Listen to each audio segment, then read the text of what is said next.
Olá, pessoal. Vamos dar continuidade à nossa leitura do Manual do Recenseador. Vamos para o nosso 11º vídeo. Vamos falar sobre existência de identificação. O número no logradouro poderá estar identificado através de placa ou como recurso visual para informação pública. A identificação deve estar localizada em um muro, portão ou em uma parede interna da construção, desde que possa ser vista pelo lado de fora. Além disso, nas unidades com complementos, como é frequente no caso de apartamentos, condomínios e casa localizada nos fundos, é necessário considerar a identificação dos complementos que individualizam essas unidades. Essa informação é o que chamamos de existência de identificação. Existência de identificação. A existência do número 257 e a existência do número 378.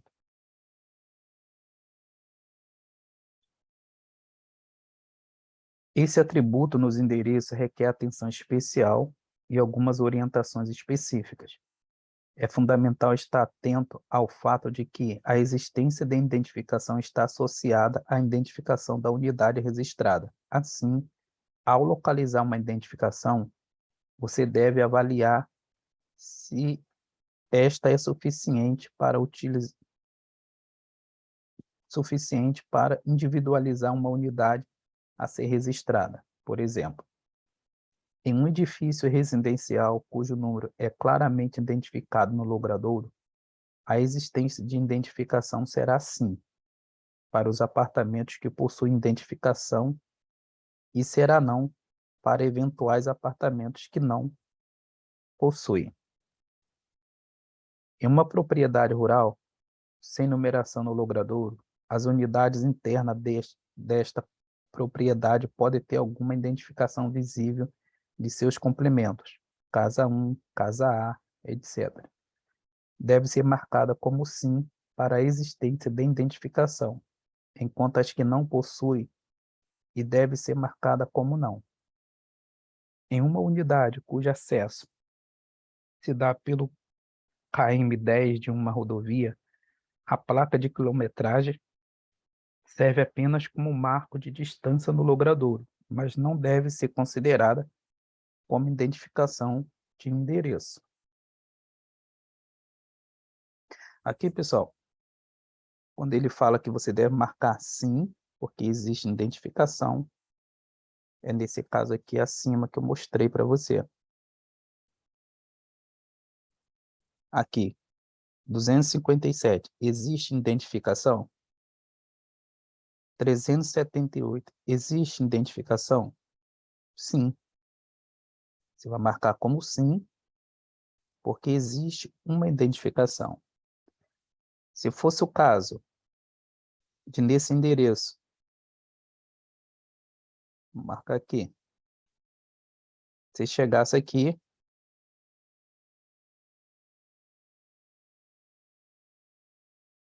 e não tem número nenhum, existe identificação? Não. Você vai marcar como não, existe identificação.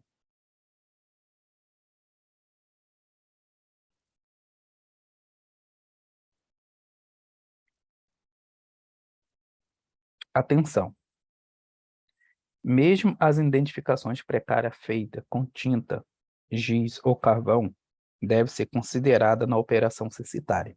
Então, mesmo que esteja marcado lá na frente da casa, com carvão, giz, esmalte, ou qualquer outra substância, que você consiga ver o número, o lote, você vai marcar que existe identificação.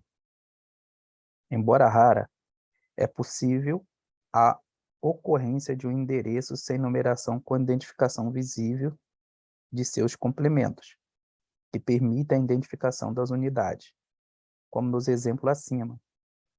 Do mesmo modo, uma unidade não identificada pode possuir numeração, ou seja, não há relação direta entre o atributo número e o atributo existência de identificação.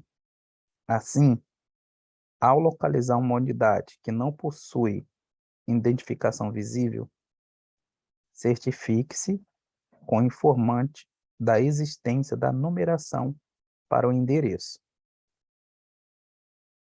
Em uma operação futura, a localização de uma unidade devidamente identificada tenderá a ser mais fácil, enquanto a localização adequada não identificada exigirá cuidados complementares, como a verificação de ponto de referência, a busca de informação com o vizinho. Nesse último caso, procure utilizar um ponto de referência para esse endereço. Atenção! Há no anexo 1, ao final do manual, orientações sobre o procedimento do DMC envolvendo a temática configuração, inclusão e exclusão de endereço.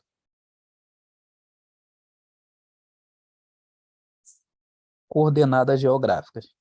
Anteriormente, definimos as coordenadas geográficas e sinalizamos sua importância para a localização no setor censitário. As coordenadas atuam também como componente do endereço, sendo que o dispositivo de coleta a cada registro realizado fará a captura dos pontos de coordenadas. Além de permitir a visualização dos endereços pelo ponto correspondente no mapa digital do DMC, essa informação é armazenada nos bancos de dados e sistema do IBGE para o censo 2022. Dessa forma, esses dados vão subsidiar diversas análises e procedimentos nos quais é imprescindível localizar com precisão os endereços na superfície terrestre. Atenção! Como componente do endereço, as coordenadas geográficas capturadas devem refletir o acesso à unidade. Assim, o ponto ideal de captura de coordenada é na edificação da própria unidade, ou seja, você deve estar parado com o DMC nesse ponto no momento da captura de coordenadas. Por dificuldades técnicas relacionadas à disponibilidade de sinal, principalmente em ambiente fechado, e também pela dificuldade de acesso à edificação da unidade, a captura das coordenadas geográficas pelo DMC pode ser inviável. Nesses casos, é necessário localizar um ponto alternativo para realizar a captura. Veja a seguir a tabela com indicação de ponto alternativo para cada tipo de local com restrição de acesso ou indisponibilidade de sinal. Dificuldade de acesso ou indisponibilidade de sinal. Unidade situada em edifícios verticais, onde a captura de coordenada nos corredores do prédio é muito dificultada. Ponto alternativo para captura coordenada geográfica. No ponto mais próximo à entrada do prédio ou do bloco, por exemplo, vê mais detalhes a seguir sobre o uso da função herdar coordenadas. A ausência do informante pode dificultar o acesso à unidade, no acesso ao endereço pelo logradouro. Em propriedades rurais de grande extensão, em que o acesso não é possível devido a uma porteira fechada, por exemplo. O ponto ideal deve ser capturado junto à edificação. Caso contrário, capture o ponto da própria porteira.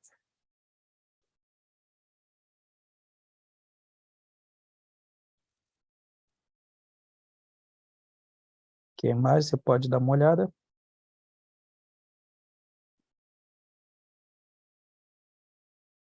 Os endereços registrados na lista prévia de seu DMC são unidades que foram coletadas pelo IBGE em operações anteriores, no censo 2010, ou em pesquisa que aconteceram entre 2010 e este censo. Nessas operações, as coordenadas geográficas foram coletadas para parte dos endereços. principalmente em áreas rurais, em 2010 e em todos os setores censitários nas operações mais recentes. Essas coordenadas anteriores são um importante recurso para o seu trabalho, pois ajudam a localizar a unidade em relação à sua posição no terreno e, principalmente, unidade cujo endereço está registrado de forma que é difícil identificá-lo. Atenção! Entretanto, é importante lembrar que você deve visitar e listar todas as unidades do seu setor, isto é, todos os domicílios e estabelecimentos, inclusive aqueles que porventura não constam na lista prévia apresentada no DMC. Atenção! Há no anexo 1, ao final do manual, orientações sobre o procedimento do DMC, envolvendo a temática, captura de coordenadas nos endereços. Morador. Para o IBGE, o morador é a pessoa que tem o domicílio como local habitual de residência na data de referência. Logo, a presença ou ausência da pessoa no domicílio na data de referência não define se ela é ou não moradora do domicílio. Atenção! A data de referência é o parâmetro que indica quem deverá ser recenseada. Deve ser recenseada todas as pessoas que moravam no domicílio na data de referência, à meia-noite do dia 31 de maio para 1º de junho de 2022. Como falamos, pessoal, se eu não me engano, no primeiro vídeo, essa data de referência ela foi alterada, que agora é à meia-noite, ela mudou. Agora ela é à meia-noite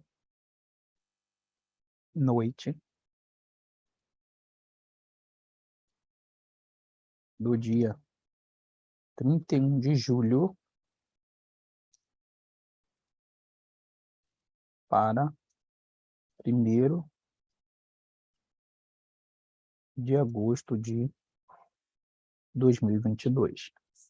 Então, essa é a nova data de referência.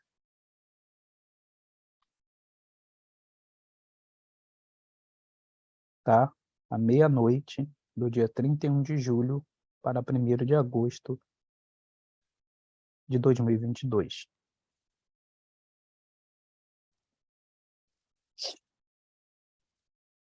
A pessoa pode estar presente e não ser moradora, mas também pode estar ausente e ser moradora.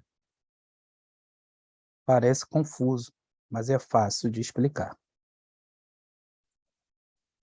O morador é a pessoa que tem o domicílio como local habitual de residência e nele se encontrava na data de referência, ou, embora ausente na data de referência, tem o domicílio como local habitual de residência, desde que a ausência não seja superior a 12 meses pelo motivo que veremos a seguir.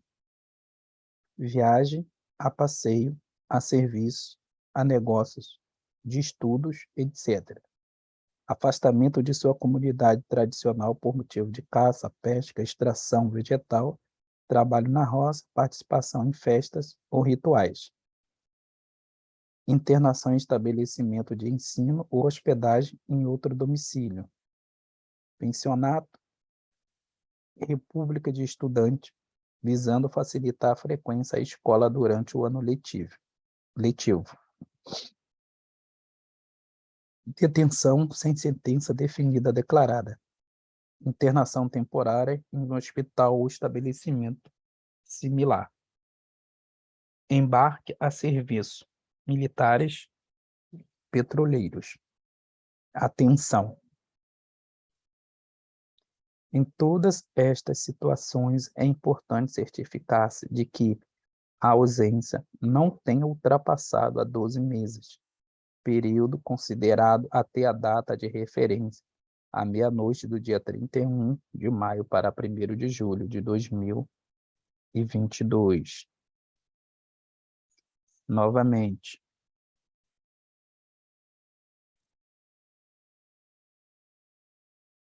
meia-noite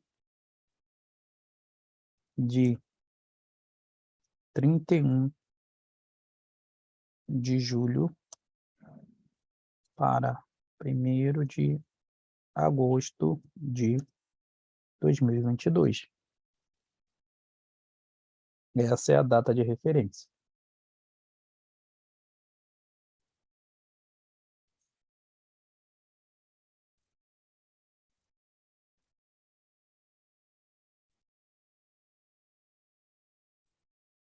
Não esqueça dessa data, mas o mais importante já aconteceu, que foi a prova objetiva.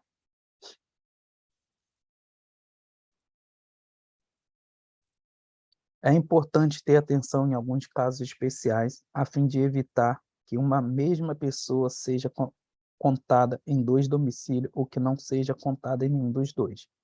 Vejamos, se na data de referência a pessoa se encontrava afastada do domicílio de origem, domicílio onde o recenseador está fazendo a entrevista, nas seguintes situações: internada permanente em sanatório, asilos, convento ou estabelecimentos similares,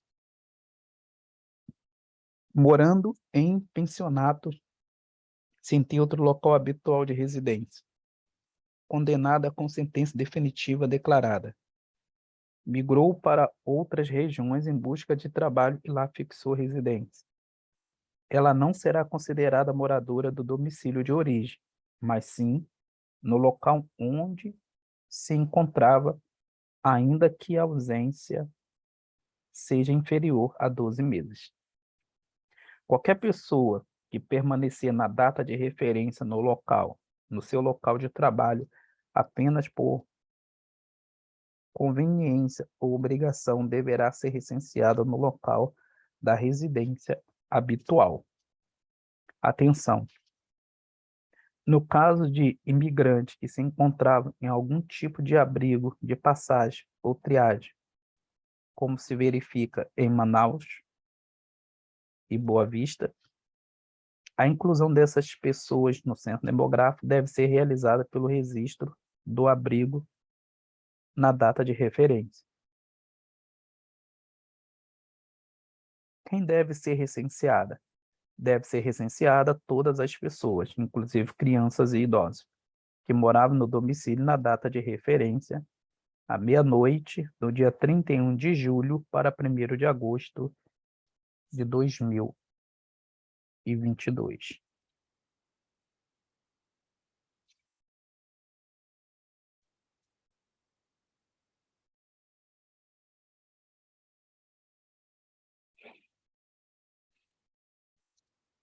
De 31 de julho para 1º de agosto de 2022.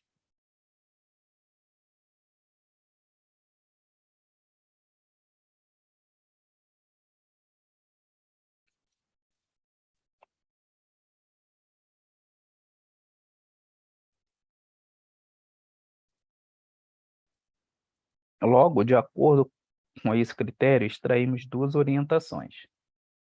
Não recensear as pessoas que nasceram após essa data. Recensear as pessoas que faleceram após essa data, pois faziam parte do domicílio na data de referência. Pessoas que ocupam 2 ou mais residências.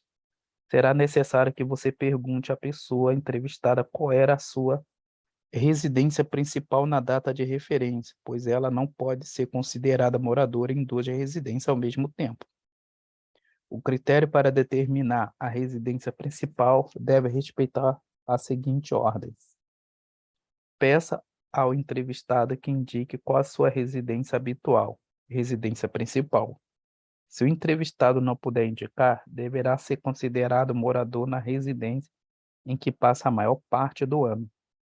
Caso a pessoa ocupe 2 residências em períodos iguais durante o ano, deverá ser considerada moradora na residência em que possui há mais tempo. A residência que não foi considerada principal por nenhum ocupante será registrado como domicílio de uso ocasional, conceito que será descrito mais adiante. Bom, pessoal, no próximo vídeo vamos falar sobre a espécie da unidade visitada. Até lá!